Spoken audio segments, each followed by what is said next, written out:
Salut à tous les amis, c'est Joverclock, j'espère que vous allez bien, j'espère que la petite intro vous a plu. Alors comme vous avez vu, on va se faire une petite config à 1300 € ou un tout petit peu en dessous des 1300 € avec les petits codes de réduction, etc. On va voir ce que ça donne ensemble. Alors, si vous connaissez pas encore les Ryzen 5, je vous invite à regarder la précédente vidéo où on en a parlé plus profondément, on va dire. On va partir donc aujourd'hui sur le 1600X qui est tout simplement le meilleur des Ryzen 5. Alors est-ce qu'il est possible de partir sur autre chose?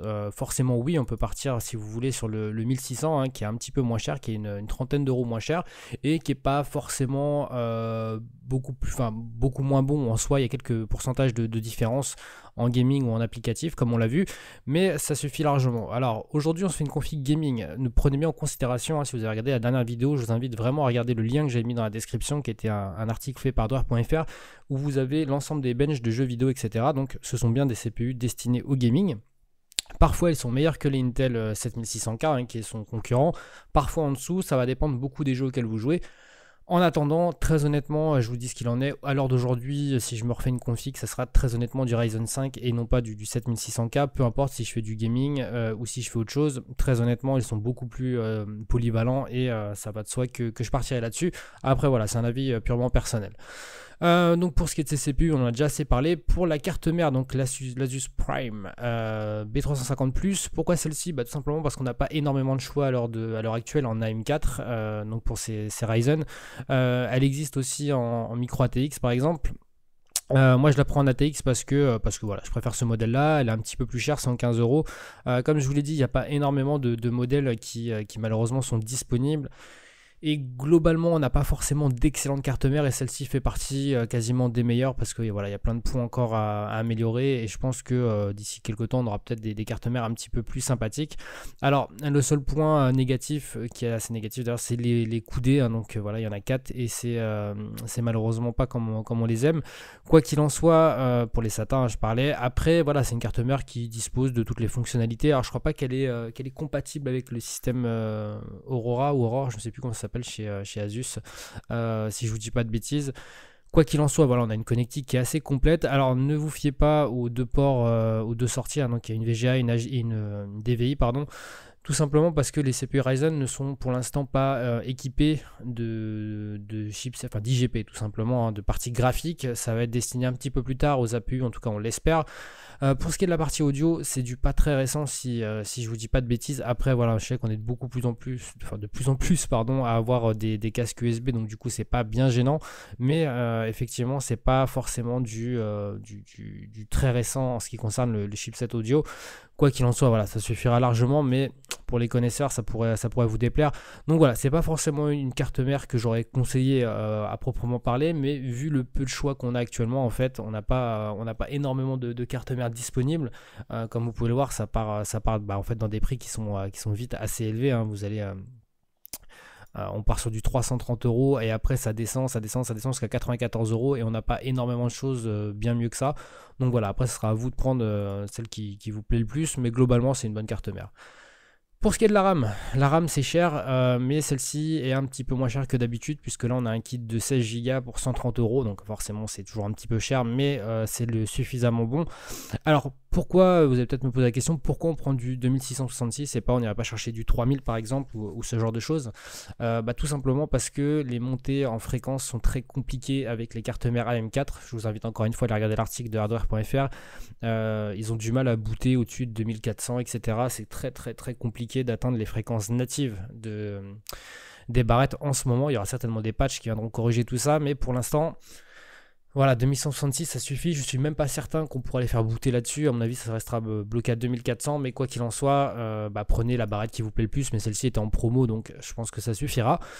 Le petit système de refroidissement, un Pure Rock, 35 €, voilà, ça fait le taf. C'est aussi une histoire de budget, hein, pour qu'on ne prend pas autre chose d'un petit peu plus costaud, un petit peu plus cossu. Pour la carte graphique, on part sur du lourd, GTX 1070. Alors en soi, techniquement, on pourrait partir sur de la 480, de la 1060. Tout dépend vraiment des usages que vous allez avoir. Hein. Si vous faites que de la 1080p et que vous voulez pas avoir du 140 fps constant, Je pense que très honnêtement, la 480 ou la 1060, puisque maintenant les prix sont assez serrés entre les deux, sera un excellent choix. Après, celle-ci, ça vous permet aussi d'aller taper dans de la 2K, la 1070. Donc voilà. Pour ce qui est de VGA, parce que c'est une marque que j'aime plutôt pas mal. Elle est plutôt bien placée en termes de prix. Hein. Ça doit être 10-15 euros de plus qu'une KFA. Donc dans ce cas-là, forcément, on préfère la qualité de chez VGA. Pour ceux qui se posent des questions, il y a eu des soucis chez VGA. Ça a été réglé en termes de VRM, etc. Ça a été un problème qui a été solutionné. Pour ce qui est du combo SSD, disque dur, alors très honnêtement, le SSD, c'est pas celui que j'aurais pris de préférence, mais on a un budget à respecter. Du coup, je pars sur celui-ci parce que c'est le moins cher, tout simplement, et que après, voilà, pour 10 euros de plus, vous avez le KFA si ça vous plaît, mais ça sera pas forcément meilleur. C'est un bon petit SSD, 240 Go, ça me paraît quelque chose d'assez cohérent, et même le minimum maintenant qu'on doit avoir pour stocker un petit peu dessus, parce que ça va très vite avec les jeux, etc. Mais voilà, on a pris aussi un petit 1 Tera de stockage. 1 Tera, ça suffit très très largement pour ce qui est des usages lambda. Après, si vous êtes un gros consommateur en termes de stockage, prenez un petit peu plus gros, du 2 Tera, mais ça fera aussi gonfler un petit peu le prix. Alors pour le boîtier, ça me saoulait de prendre toujours les mêmes, hein, donc les P400, etc. J'ai mis le Thermaltake. Très honnêtement, c'est vraiment juste histoire de dire, vous prenez vraiment le boîtier qui vous plaît. Moi, il est évident que ce ne sera pas ce boîtier-là que j'aurais choisi, mais voilà, je vous en ai mis un petit pour que voilà, ça change un petit peu en termes d'esthétique. Pour ceux qui aiment le RGB, why not? Après, il y a possibilité de pas forcément faire un gros RGB comme ça devant. On peut faire un truc un petit peu plus sympa. Mais voilà, je sais qu'il y en a de plus en plus qui aiment le RGB, donc pourquoi pas. Il y a une petite porte vitrée pour mettre en avant votre config. On a un cache alim. C'est un boîtier qui est plutôt cool, qui accepte la TX, micro ATX et mini TX. Donc voilà, un beau petit boîtier. Je l'ai jamais testé, mais apparemment on dit du plus grand bien. Donc pourquoi pas l'essayer un de ces quatre. Après voilà, c'est vous qui choisissez. Toujours le boîtier, c'est assez personnel, voilà. Pour ce qui est de l'alimentation, l'alimentation, on va partir sur l'EPA, parce que voilà, l'EPA, vous savez que j'aime bien moi, mais il y a énormément de choix, hein. Si vous voulez partir sur la couleur master, vous pouvez. Si vous voulez vraiment gratter un prix, vous pouvez partir sur la MX F1, qui est beaucoup moins chère, donc ça vous fera gagner encore une vingtaine d'euros, 20-25 euros. C'est vous qui voyez, de toute façon, elle sera cachée certainement si vous prenez un de ces boîtiers-là par un cache alim, donc c'est pas forcément gênant en soi d'avoir une alim blanche. C'est une semi-modulaire, c'est aussi l'une des moins chères, tout simplement en semi-modulaire. Après, hein, comme je vous l'ai dit, voilà, pour 15 euros de plus, vous avez la LEPA, puis après vous montez un petit peu en gamme, etc. Prenez ce que vous voulez. Là, c'était vraiment pour faire rentrer cette config dans notre budget. Donc, globalement, si je dois faire un petit état des lieux, ça vous permettra de faire quoi? La config à l'heure actuelle comme elle est, ça vous permettra de tenir de belles années, à mon avis, en termes de gaming, hein, surtout si les jeux sont optimisés plus tard avec plus de cœur, hein, parce que c'est des hexacores. En termes de GPU, la 1070, à mon avis, si vous êtes en 1080p, ça va vous durer un sacré paquet d'années, même si vous êtes en 2K par la même façon. Donc voilà, c'est une belle petite config, je trouve. Vous, n'hésitez pas à me dire ce que vous en pensez. Est-ce que c'est le type de config qui pourrait vous plaire? Est-ce que aussi vous êtes pro ou anti-AMD, ça peut jouer aussi énormément. Mais globalement, c'est quand même, à mon avis, une belle petite config pour les personnes qui ont envie de polyvalence, qui ont envie de faire du streaming, qui ont envie de faire du montage, qui ont envie de faire de la retouche et aussi du gaming.